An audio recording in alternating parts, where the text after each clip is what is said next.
Bienvenue dans ce 21e chapitre consacré au marketing digital. Après avoir étudié la sécurité digitale, il est temps d'aborder une dimension éthique et sociétale, la responsabilité sociale et digitale.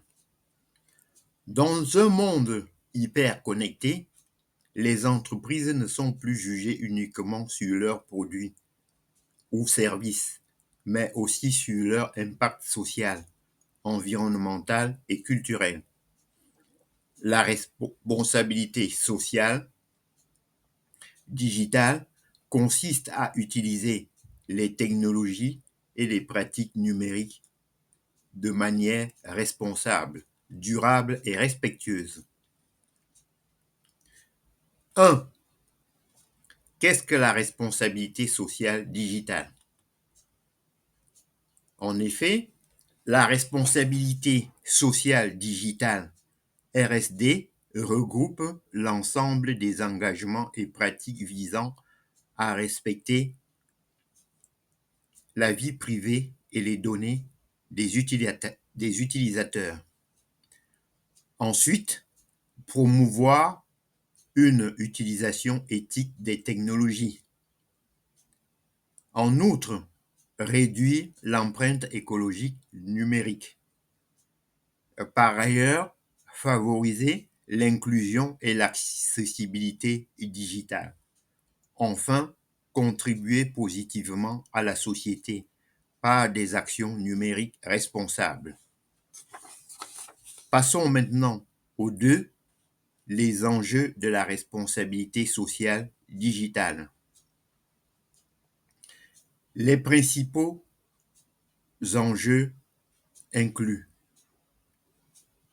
en petit a, protection des données personnelles, c'est-à-dire transparence et respect des règlements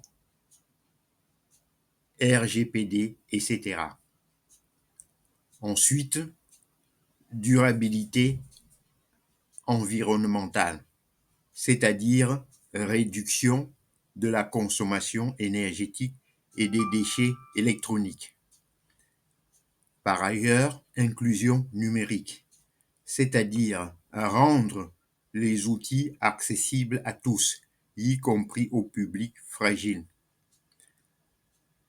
D'autre part, éthique technologique, c'est-à-dire éviter les biais algorithmiques et les usages abusifs de l'IA. Enfin, communication responsable, éviter la désinformation et promouvoir des contenus.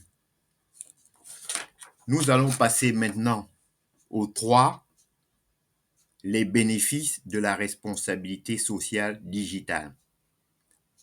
Adopter une démarche responsable apporte, petit a, crédibilité et confiance auprès des clients et partenaires. Petit b, avantage compétitif face à une audience de plus en plus sensible aux valeurs éthiques.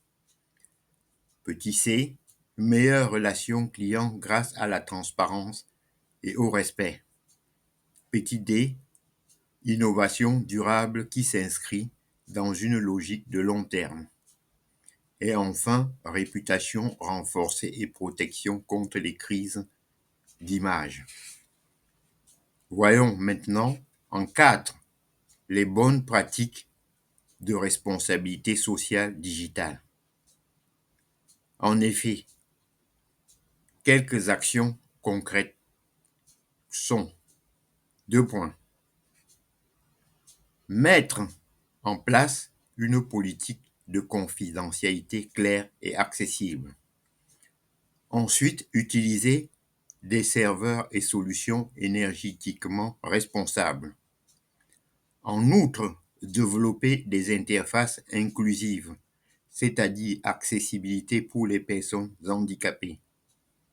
D'autre part, former les équipes à l'éthique numérique et à la cybersécurité. En outre, promouvoir des contenus vérifiés et fiables pour lutter contre la désinformation. Enfin, encourager la participation citoyenne via des plateformes digitales responsables. Nous allons voir maintenant en 5 la responsabilité sociale et le marketing digital. En effet, dans le marketing digital, la responsabilité sociale digitale se traduit par des campagnes transparentes et respectueuses des utilisateurs, une collecte de données limitée et justifiée, des messages inclusifs et non discriminatoires, une valorisation des initiatives sociales et environnementales de la marque. Enfin, une communication qui inspire confiance et engagement durable. À titre de conclusion, la responsabilité sociale digitale est une nouvelle exigence du marketing moderne. Elle ne se limite pas à une obligation légale, mais représente un engagement moral et stratégique. Les marques qui adoptent une démarche responsable construisent une relation durable et authentique avec leurs audiences. À retenir, le numérique responsable n'est pas une contrainte, c'est une opportunité de créer de la valeur durable. Merci d'avoir suivi ce chapitre. Le prochain épisode portera sur le chapitre 22, la prospective digitale, où seront explorées les tendances futures, les innovations à venir et les scénarios possibles pour anticiper l'évolution du marketing digital.